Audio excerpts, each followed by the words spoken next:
법문 들으시는 모든 분들이 이 법문 들으시는 인연 공덕으로 모든 재앙은 소멸하고 소원은 성취해서 부처님 전에 복 많이 지으시기를 바라드립니다. 오늘은 지난 시간에 예고한 것처럼 정법이란 무엇이냐, 또 사법이란 무엇이냐, 거기에 관한 말씀을 드려보고자 합니다. 정법은 부처님이 말씀하신 8정도 중에 하나로서 우리가 쉽게 풀어서 말하면 바른 법이 됩니다만은 좀 더 알기 쉽게 말씀드린다면 사람을 지혜롭게 하는 가르침, 이렇게 말씀드리고자 합니다. 정법은 사람을 지혜롭게 하는 가르침이 된다면 사법은 사람을 어둡게 하는 가르침이다, 이렇게 이해할 수가 있게 될 것 같습니다. 자, 그러면은 정법은 지혜롭게 하는 가르침이라면은 당연히 이것은 지혜로운 이, 즉 다른 말로 하면 깨친입니다. 깨친이가 바로 지혜로운 이입니다. 지혜로운 이가 설하는 가르침이라야 됩니다. 부처님의 가르침, 즉 반야의 가르침은 밝아지는 가르침입니다. 밝아지는 가르침이라 하더라도 지혜롭지 않은 이가 설한다면은 그것은 사람을 지혜롭게 할 수가 없습니다. 지혜롭게 하는 사람이 설하는 그러한 불법이래야 사람을 참 지혜롭게 하고 밝아지게 한다, 이렇게 말씀드릴 수가 있습니다.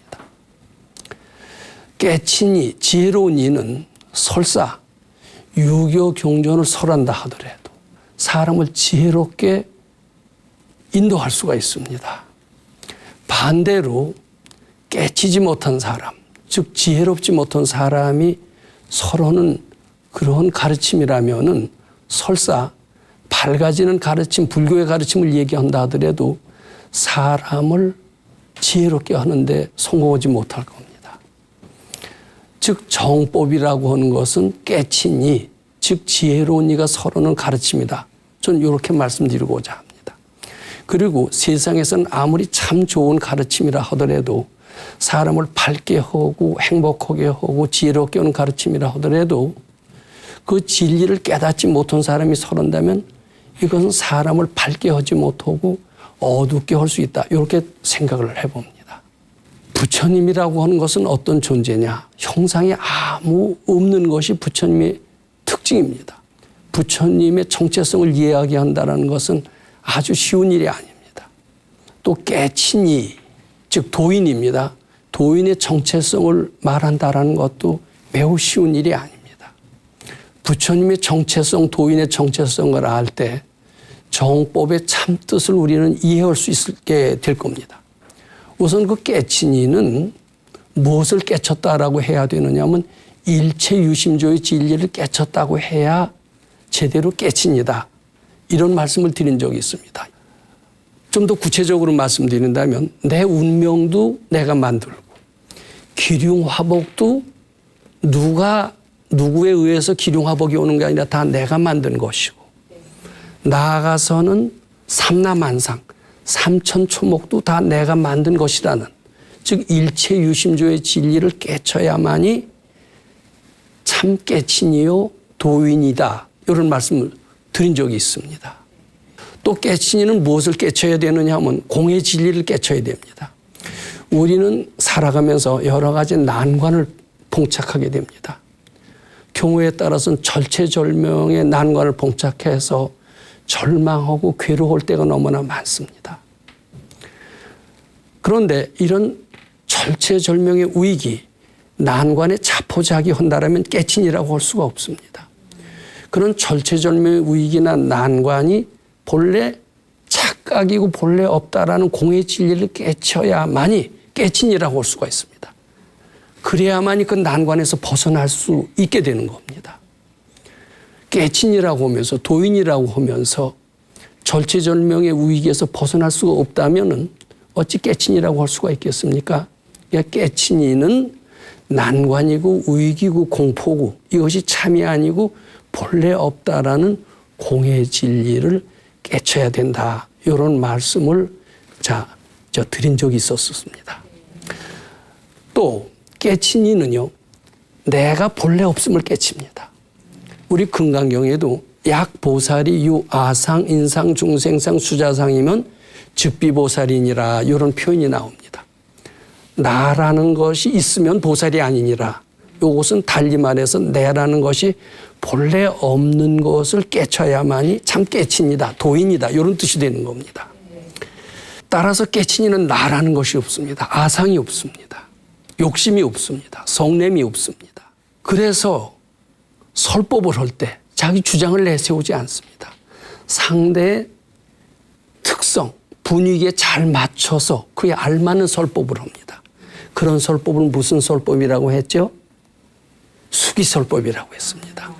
그러니까 수기설법을 하는 이가 깨친이요 도인이고 또 수기설법을 하지 못한다면 깨친이요 도인이다. 이렇게 얘기할 수가 없다. 이렇게 말씀드리고자 합니다. 삼남만상까지도 내 마음이 만든 결과다. 즉 일체유심조의 진리를 깨치는 것이 첫 번째 깨친이의 특성이요. 또 공의 진리를 깨치는 것이 두 번째 특성이요. 또 나라는 것이 본래 없음을 깨침으로써 수기설법을 할 수 있다는 것이 깨친이의 특성 중에 하나다. 이렇게 말씀드리는 겁니다. 자, 그렇게 된다라면은 이제 정법이 어떤 것이고 사법이 어떤 것인가를 어렴풋이 우리는 짐작할 수 있게 된다. 이렇게 말씀드리고자 합니다. 자, 예를 들어서 지금 말씀드리겠습니다. 우리는 병이 왜 생기느냐? 특히 암 같은 치명적인 병 왜 생기느냐? 의사한테 물어보면 암 같은 병 이것이 왜 생기는지 아직도 그 정체가 규명이 잘 안 됐다고 그래요. 우리는 막연하게 생활 습관이 좀 나쁘고요. 그리고 뭐 경우에 따라서는 뭐 세균이 전염을 시킬 수도 있고요. 또 세균은 아니더라도 상당한 스트레스가 병의 원인이 될 것이라고 얘기는 합니다만은 정확한 원인은 의사들도 아직 잘 모르는 것 같습니다. 의사가 모르니까 보통 사람은 더 모르죠. 그런데 소위 깨친이요. 깨친이는 뭘 깨쳤다고 그러면 일체유심조의 진리를 깨쳤다고 그랬습니다. 모든 좋은 일이나 나쁜 일은 다 뭐가 만들어내냐면 내 마음이 만들어냈다고 얘기를 합니다. 깨친이는 병의 원인을 내 분별심이 만들었다고 얘기를 합니다. 자, 이것은 우리의 상식과 맞습니까? 안 맞습니까? 우리의 상식과 안 맞습니다.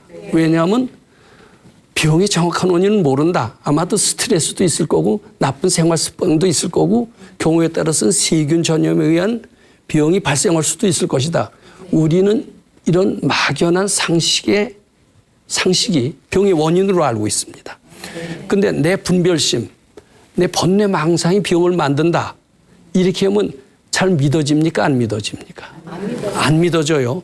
그런데 깨친이, 밝은이는 일체유심조, 모든 좋은 일, 나쁜 일은 다 뭐가 만든다고 그랬어요? 내 마음, 내 분별이 만든다고 그랬습니다.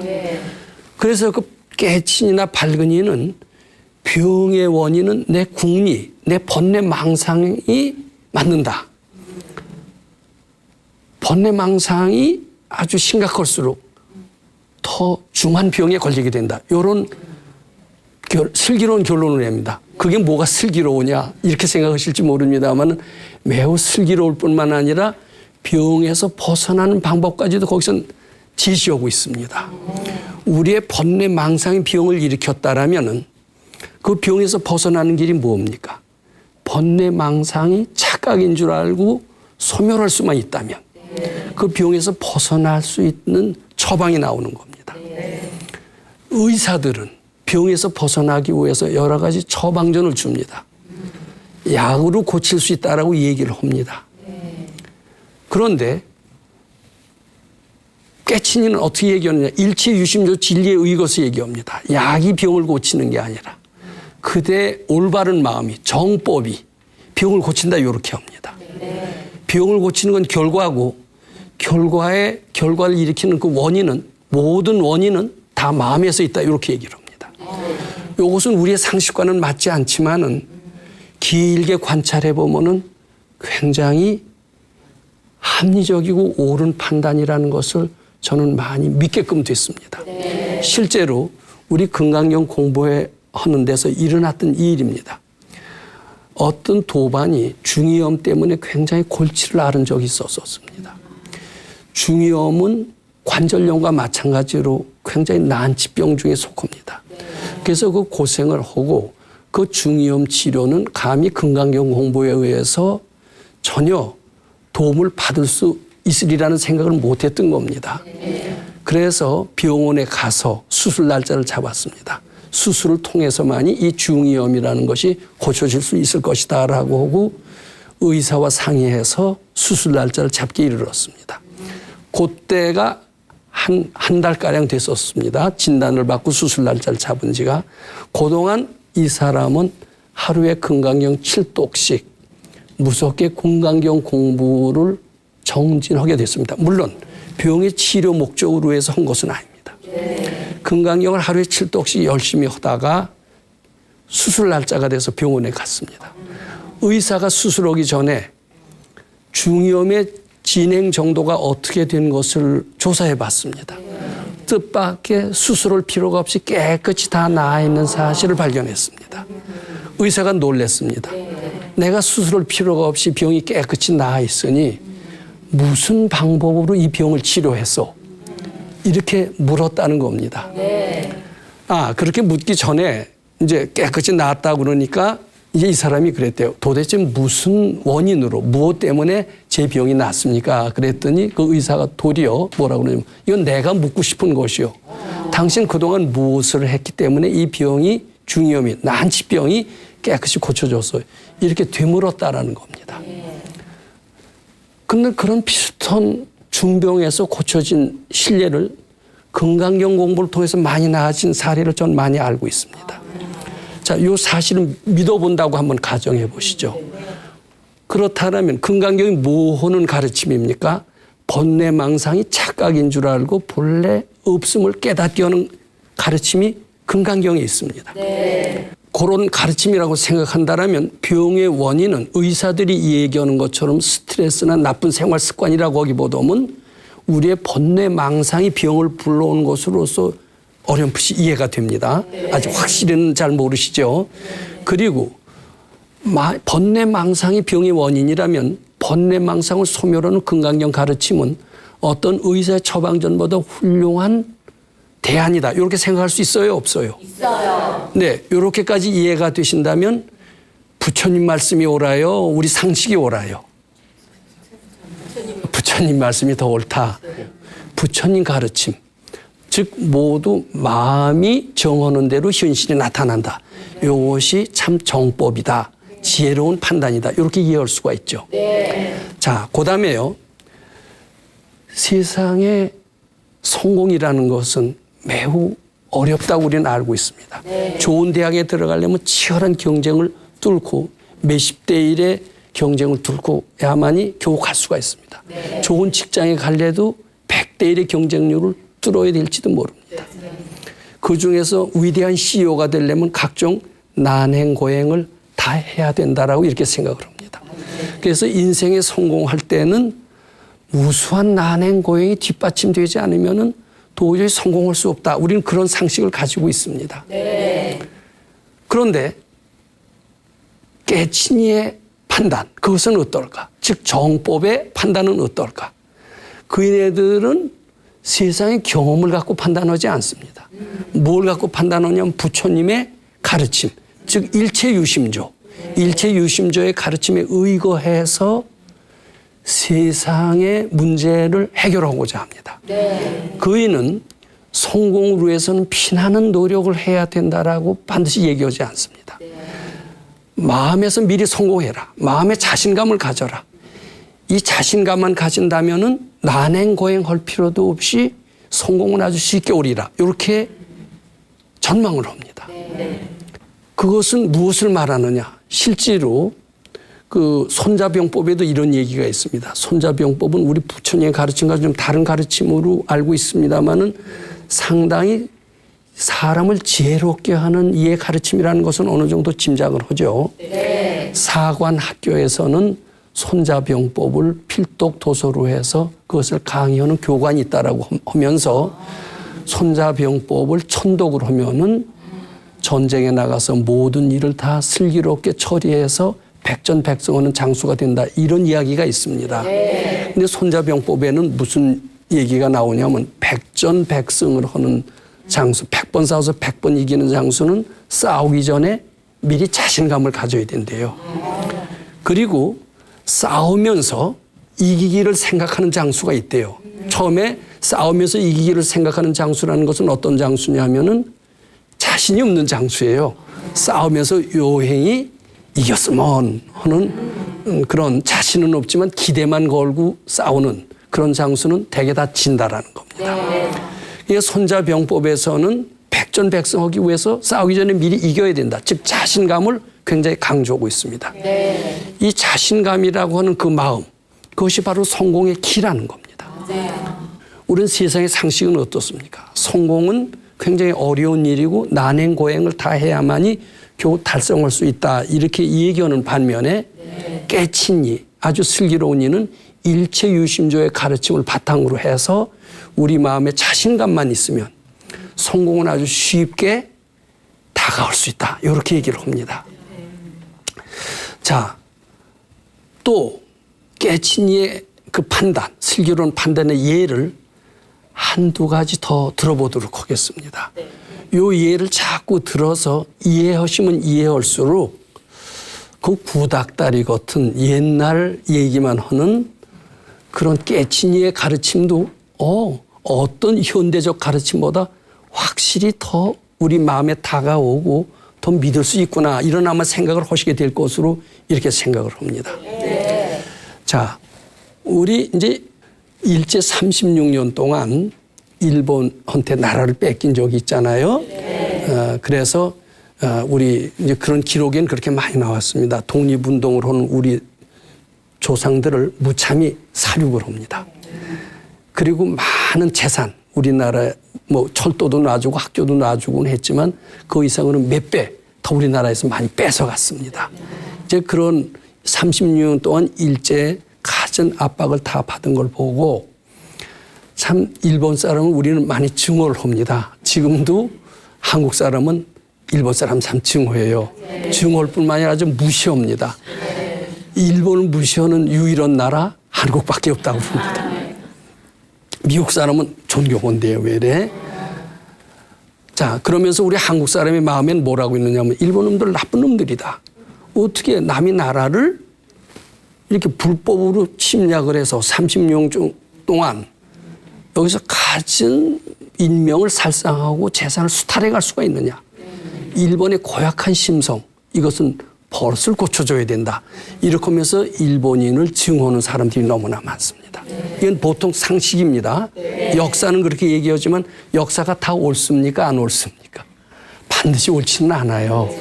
우리는 여기에 지혜로운 이, 깨친이의 슬기로운 판단을 한번 들어보도록 합니다.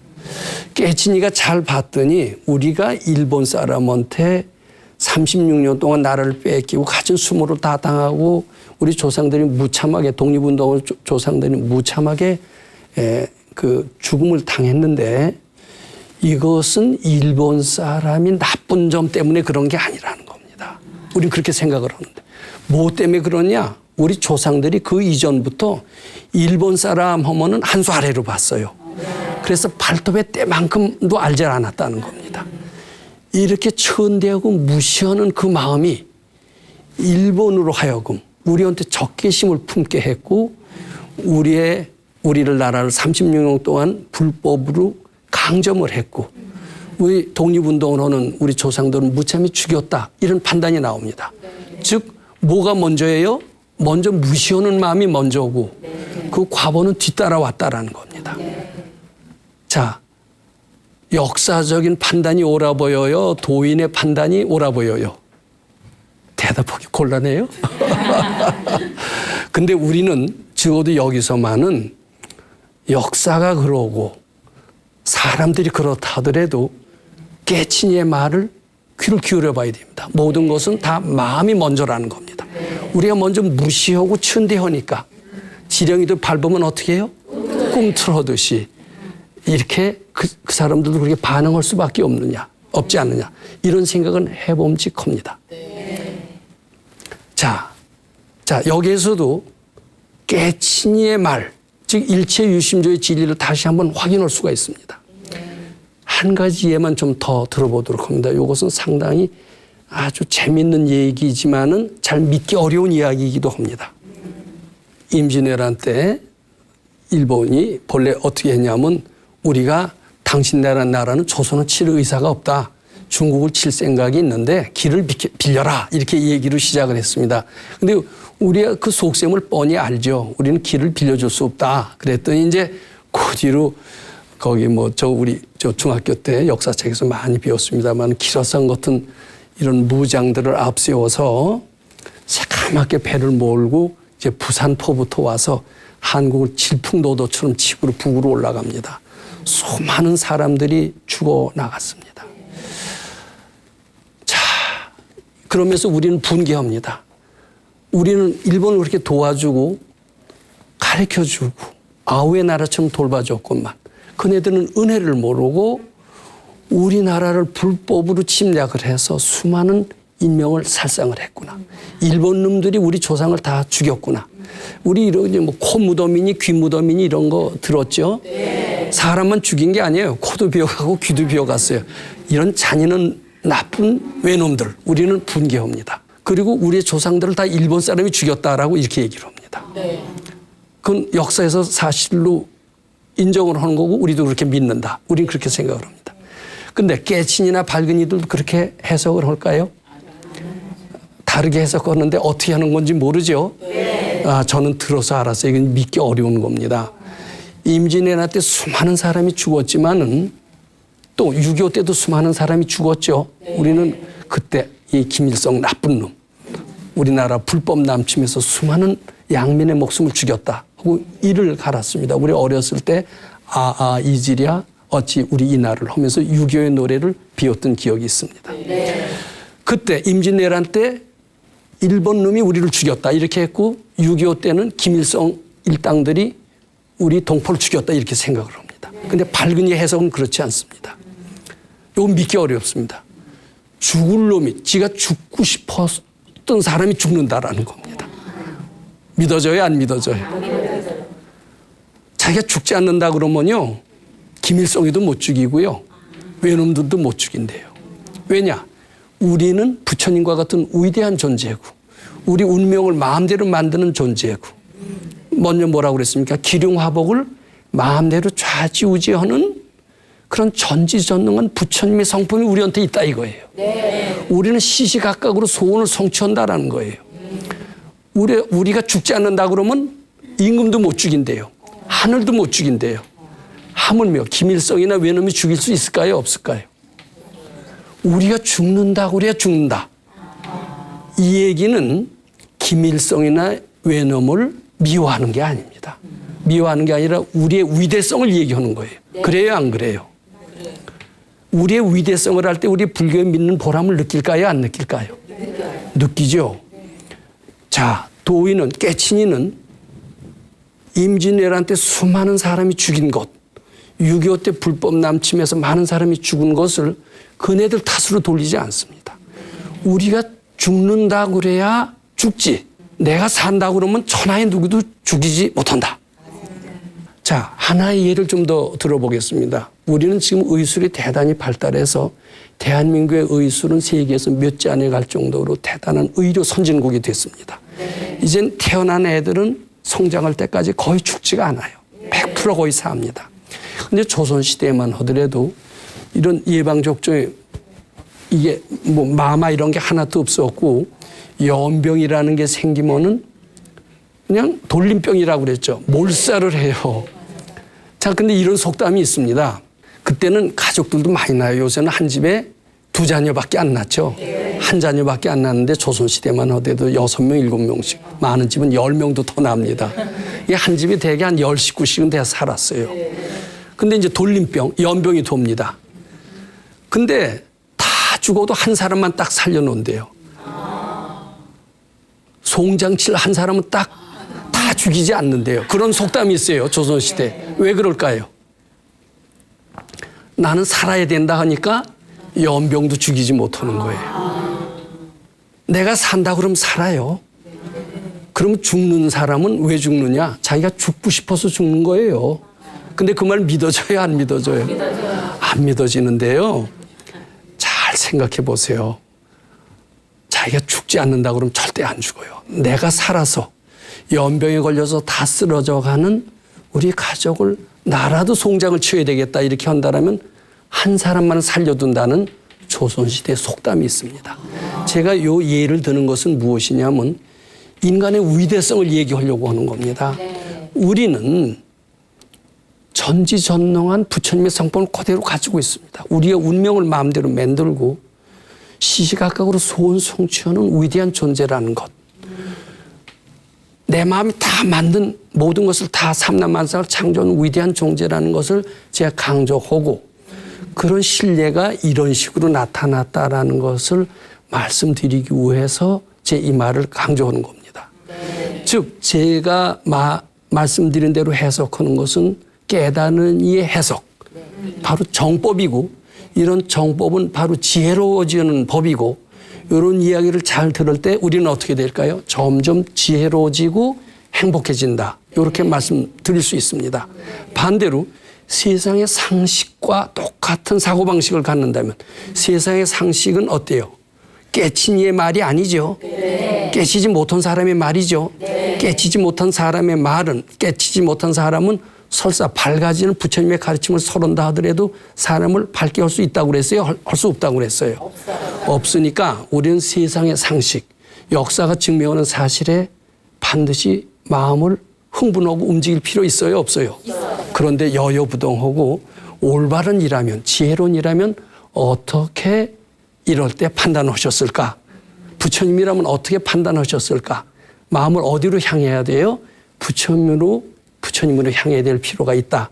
이것을 제가 강조해서 말씀드리고자 하는 겁니다. 부처님 이럴 때 어떤 판단을 내리는 게 옳습니까? 아, 우리는 지금 일본 놈이 밉다. 북한 공산당이 밉다. 일본을 증오하자. 이렇게 주위에서 막 떠들더라도 이때 부처님께서는 어떤 판단을 내리실까? 이렇게 생각해 보는 것은 굉장히 현명할까요? 안 현명할까요? 현명해요. 네, 이렇게 그걸 말씀드리고자 합니다. 자, 사람이 절대로 자기가 죽지 않는다 그러면 죽지 않습니다. 그 하나의 또 예를 제가 또 하나 들어드리겠습니다. 오늘 요것만 잘 공부해도요, 굉장히 전 지혜로워질 수 있다라고 생각합니다. 그리고 깨친 이의 위대성을 또다시 한번 실감할 수 있다라고 생각을 합니다. 조선시대 영조라는 임금이 있습니다. 사도세자의 아버지, 우리 장혜빈 나오는 장혜빈이든가요? 예, 아주 유명한 사도세자의 아버지 영조가 있습니다. 굉장히 오래 살았었어요. 근데 이제 아마 아들이 어떻게 못마땅했는지 뒤지에다 넣어서 죽여야 될 그런 일이 아마 벌어진 것 같습니다.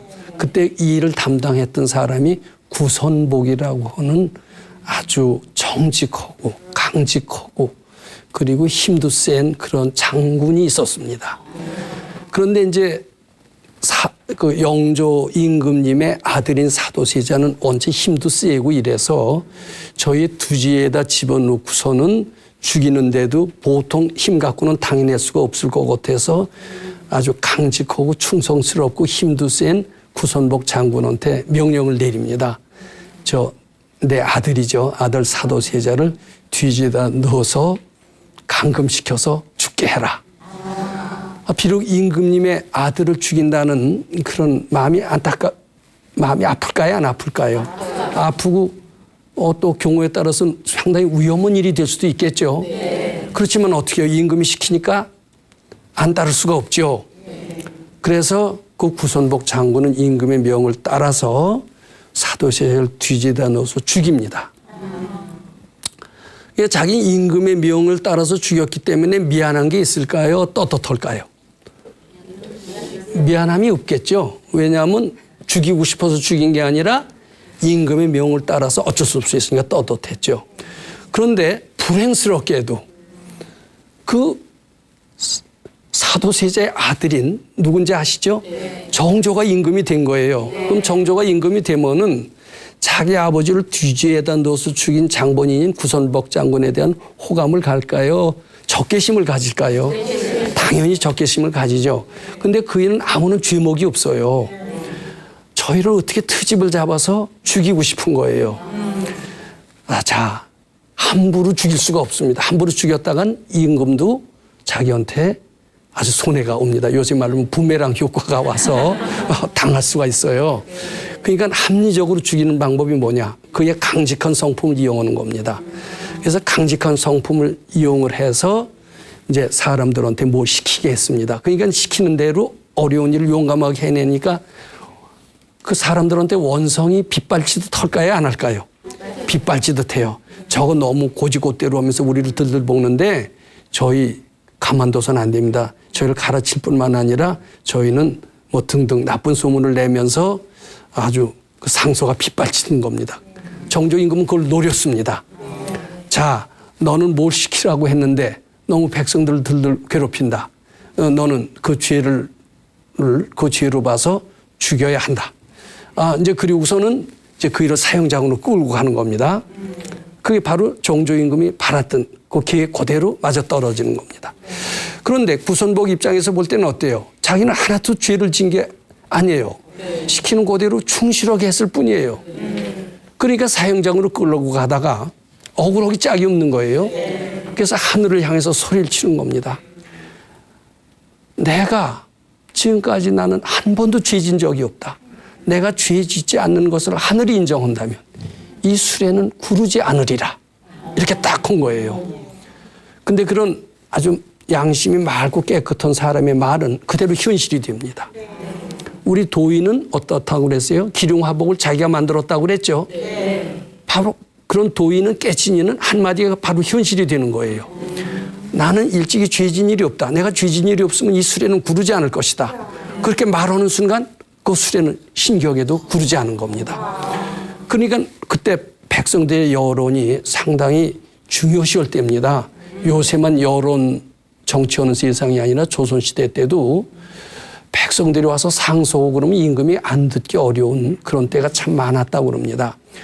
그런데 그렇게 올바른 장군을 죽이려고 하는데 내가 죄 짓지 않았다면 수레가 굴르지 않으리라 한마디에 수레가 딱 굴르지 않으니까 백성들의 민심이 어느 쪽으로 갈까요? 임금 쪽으로 갈까요? 구선복 장군한테로 갈까요?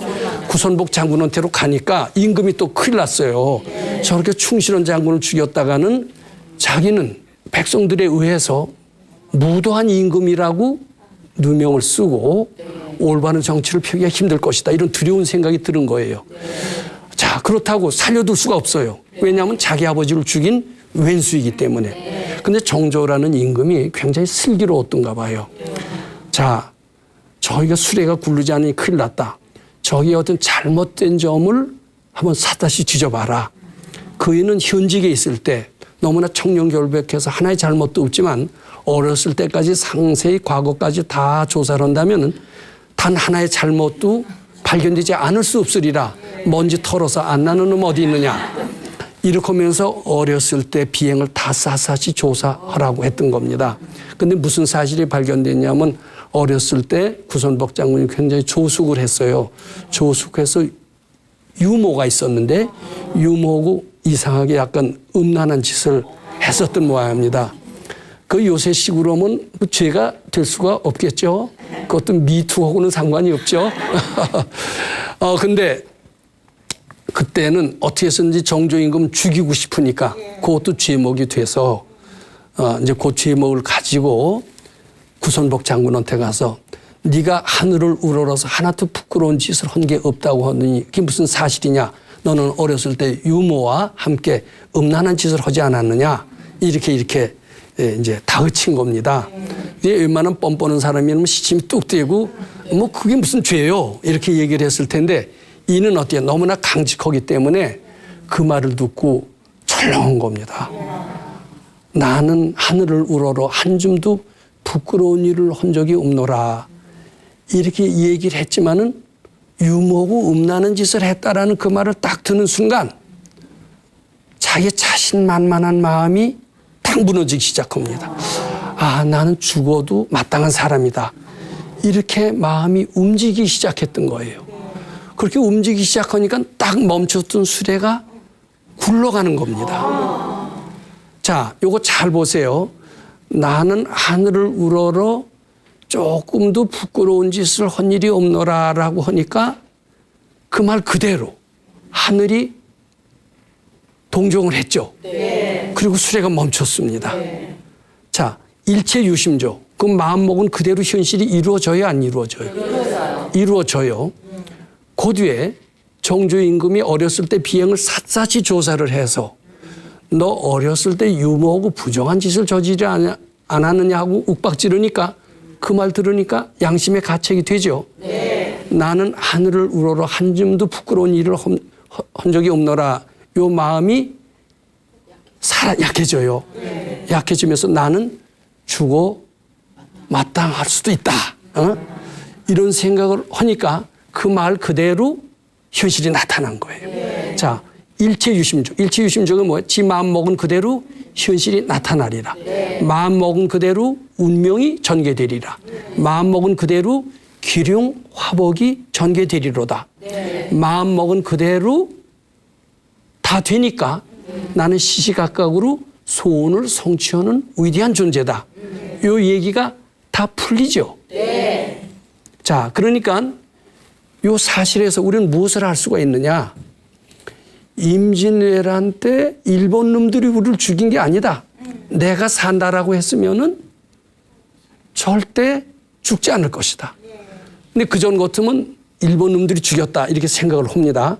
하면서 일본을 굉장히 증오합니다. 그런데 내가 죽고 싶어서 죽었다 이렇게 된다면 일본을 미워할 까닭이 있을까요? 없을까요? 전혀 없죠. 그래서 깨친이는 다 자기 마음 먹은 대로 그시에 소원이 이루어지는 것을 너무나 잘 아는 겁니다. 일체유심조의 진리를 잘 아는 겁니다. 그렇기 때문에 남을 전혀 원망하지 않습니다. 남이 탓하지 않습니다. 또 그의 가르침을 잘 그대로 받은다면은 세상을 파악하는 지혜가 더욱더 뚜렷해진다라고 할 수가 있죠. 자, 우린 오늘 정법과 사법에 대해서 여러 가지를 공부했습니다. 지금 시간이 가까우니까 다시 한번 정리해 보도록 그렇게 하겠습니다. 자, 정법이라는 것은 무엇이냐? 달리 말해서 사람을 지혜롭게 하는 가르침이다. 이렇게 정리할 수가 있습니다. 정법이 반대인 사법, 삿된 사자입니다. 이게 삿됐다라고 하기보다도 사람을 캄캄하게 하는 가르침이다. 이렇게 이해하면 됩니다. 근데 우리 세상의 가르침은 어떤 것이고 깨친이의 가르침은 어떤 것이고 우리는 깨친이를 아직 구경도 해본 적이 없습니다. 또 지혜라는 말이 뭔지도 잘 모릅니다. 정법이라는 말도 오늘 아마 정법의 뜻 아마 이것도 처음 들었을지 모릅니다. 자, 사람을 지혜롭게 하는 이는 깨친 지혜로운 이가 설해야만 지혜로워진다. 이런 말씀을 드렸습니다. 지혜로운 이가 설명을 해야 해설을 해야 금강경도 제대로 된 금강경이 되고 또 지혜로운 이가 유교경전 사서삼경을 말해도 그것은 사도가 되질 않고 지혜로운 가르침이 됩니다. 우리는 특히 불자들 중에는 부처님 가르침 외에 다른 가르침은 다 사도라고 얘기하는 수가 많습니다. 또 물론 기독교는 이들은 성경 이외에 다른 가르침을 다 사도라고 그렇게 생각할 수가 있겠죠. 근데 저는 어떤 가르침 자체에 정도가 있고 사도가 있다라고 얘기하지 않습니다. 깨친 이가 서러면은 다 정법이 된다. 또 깨친 이가 서러지 못하면은 다 사법이 된다. 이런 말씀을 오늘 드렸습니다. 그다음에 깨친 이의 특성이 몇 가지 있다고 그랬습니다. 하나는 일체유심조의 진리를 깨쳤다라는 특성이 있고요. 일체유심조라는 것은 다 내 마음이 만들었다는 거예요. 운명도 내가 만들고 그리고 기룡화복도 내가 만들고 산천초목까지도 다 내 마음이 만들고 나는 조물주와 같다라는 겁니다. 나는 그 정도로 위대한 존재라는 겁니다. 나는 시각적으로 다 소원을 이룰 수 있는 그런 위대한 존재라는 그런 일체유심조의 진리를 깨쳤다. 이런 말씀 드렸습니다. 또 난관이라는 게 착각이고 본래 없다라는 것을 깨치면서 난관을 극복하는 그런 공의 진리도 또한 깨쳤다라는 겁니다. 또 아상이 본래 없는 것을 알아서 다른 사람한테 알맞게 설법하는 수기설법도 깨쳤다. 이것이 깨친이의 특성이다. 이런 말씀 드린 적이 있습니다.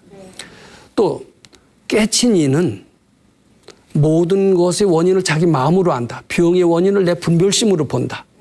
성공의 원인은 자신감으로 본다. 이것은 세상 사람들의 판단과는 매우 다르다. 근데 어떤 판단을 따라야 더 슬기로워지느냐, 어떤 판단을 따라야 더 깜깜해지느냐, 이것은 제가 예를 들어서 설명했기 때문에 깨친 이의 가르침을 따를 때 더 슬기로워진다. 우리가 이해하게끔 됐습니다. 마지막으로 이런 얘기까지 했습니다. 우리는 누구한테 살해당할 수가 있습니다. 그놈 때문에 살해당했다 그러면서 원한을 합니다. 6.25 때 많은 사람이 죽었을 때는 북한 공산당이 죽였다라고 얘기를 합니다. 임진왜란 때 많은 죽은 것은 일본 놈 때문에 죽었다라고 합니다. 그런데 깨친이의 가르침에 의하면, 일체유심조의 가르침에 의하면은 다 자기가 죽고 싶어서 자기 뜻대로 된 것이지 누구 때문에 한 것이 아니다. 이런 것을 알 수가 있습니다. 그렇게 할 때 우리는 모든 남에 대한 원망이 다 사라짐과 동시에 자기 자신에 대한 자긍심, 위대성을 알게 됨으로써 부처님의 가르침에 더욱더 용기를 가지고 접근할 수 있게 됐다. 이렇게 말씀드리고자 합니다. 이렇게 정리를 해서 마쳤고요. 요 다음 시간에는 깨친이는 어떤 사람인가? 깨친이는 또 사이비 도인이 있어요. 깨친이를 도인이라고 한다면 도인과 사이비 도인은 어떻게 틀린가? 이것에 관한 말씀을 드려보도록 하겠습니다. 감사합니다.